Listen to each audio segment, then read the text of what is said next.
اللہ الرحمن الرحیم۔ شروع اللہ کے اس مقدس نام سے جو بڑا مہربان اور نہایت رحم کرنے والا ہے۔ جیسا کہ دوستو ہم نے اکثر سنا کرتے ہیں کہ فلاں جگہ پر فلاں شخص زندہ ہو گیا، اس نے مرنے کے بعد کا حال سنایا اور پھر مر گیا۔ اسی قسم کا عذاب قبر سے متعلق ایک واقعہ گلگت میں پیش آیا، جس کے بارے میں بتاتے ہیں کہ ایک شخص قبرستان کے پاس سے گزر رہا تھا کہ اس نے کسی قبر سے یہ آواز سنی کہ مجھے نکالو، میں زندہ ہوں۔ جب ایک دو مرتبہ اس نے آواز سنی تو اس نے یہ سمجھا کہ یہ میرا وہم ہے، لیکن جب مسلسل اس نے یہ آواز سنی تو اس کو یقین ہونے لگا۔ چنانچہ قریب میں ایک بستی تھی، وہ شخص اس میں آیا اور لوگوں کو اس آواز کے بارے میں بتا کر کہا کہ تم بھی چلو اور اس آواز کو سنو۔ چنانچہ کچھ لوگ اس کے ساتھ آئے، انہوں نے بھی یہی آواز سنی اور سب نے یقین کر لیا کہ واقعی یہ آواز قبر سے آ رہی ہے۔ اب یقین ہونے لگا۔ ان لوگوں کو مسئلہ پوچھنے کی فکر ہوئی کہ پہلے علماء سے یہ مسئلہ معلوم کرو کہ قبر کھولنا جائز ہے یا نہیں۔ چنانچہ وہ محلے کی مسجد کے امام صاحب کے پاس گئے اور ان سے کہا کہ اس طرح قبر سے آواز آ رہی ہے اور میت یہ کہہ رہی ہے کہ مجھے قبر سے باہر نکالو، میں زندہ ہوں۔ اس پر امام صاحب نے فرمایا کہ اگر تمہیں اس کے زندہ ہونے کا یقین ہو گیا ہے تو قبر کو کھول لو اور اس کو باہر نکالو۔ چنانچہ یہ لوگ ہمت کر کے قبرستان گئے اور جا کر قبر کھولی۔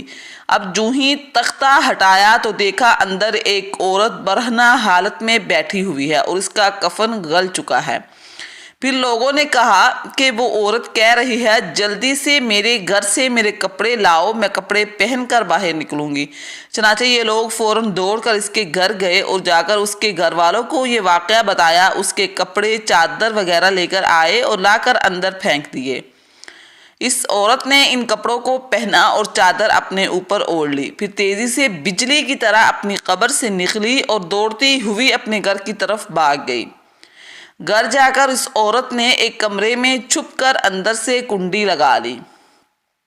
اب جو لوگ قبرستان آئے تھے دوڑ کر اس کے پیچھے گھر گئے تو ان کو وہاں جا کر معلوم ہوا کہ اس نے اپنے کمرے کے اندر سے کنڈی لگا رکھی ہے۔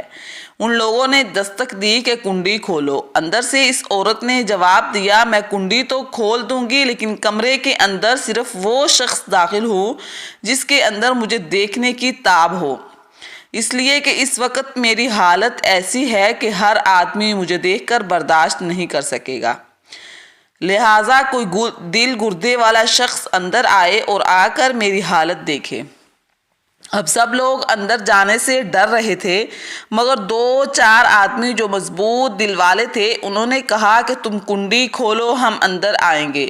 اس نے کنڈی کھولی اور کچھ لوگ اندر چلے گئے۔ لوگوں نے اندر جا کر دیکھا وہ عورت اپنے آپ کو چادر میں چھپائے بیٹھی ہوئی تھی۔ جب یہ لوگ اندر پہنچے تو اس عورت نے سب سے پہلے اپنا سر کھولا۔ ان لوگوں نے دیکھا کہ اس کے سر پر ایک بھی بال نہیں، وہ بالکل خالی کھوپڑی ہے، نہ اس پر بال ہے نہ کھال ہے، صرف خالی ہڈی ہی ہڈی ہے۔ لوگوں نے اس سے پوچھا تیرے بال کہاں گئے؟ اس عورت نے جواب دیا کہ جب میں زندہ تھی تو ننگے سر گھر سے باہر نکلا کرتی تھی، پھر مرنے کے بعد جب میں قبر میں لائی گئی تو فرشتوں نے میرا ایک ایک بال نوچا اور اس کے نوچنے کے نتیجے میں بال کے ساتھ کھال بھی اتر گئی۔ اب میرے سر پہ نہ بال ہیں نہ کھال ہیں۔ اس کے بعد اس عورت نے اپنے منہ سے کپڑا ہٹایا۔ لوگوں نے اس کا منہ دیکھا تو اتنا خوفناک ہو چکا تھا کہ سوائے دانتوں کے کچھ نظر نہیں آیا۔ نہ اوپر کا ہونٹ موجود تھا نہ نیچے کا ہونٹ موجود تھا، بلکہ 32 کے 32 دانت سامنے جڑے ہوئے نظر آ رہے تھے۔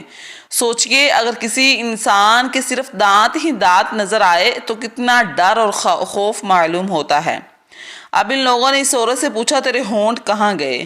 اس عورت نے جواب دیا میں اپنے ہونٹوں پر لپسٹک لگا کر نہ محرم مردوں کے سامنے جایا کرتی تھی، اس کی سزا میں میرے ہونٹ کاٹ لیے گئے، اس لیے اب میرے چہرے پر ہونٹ نہیں ہیں۔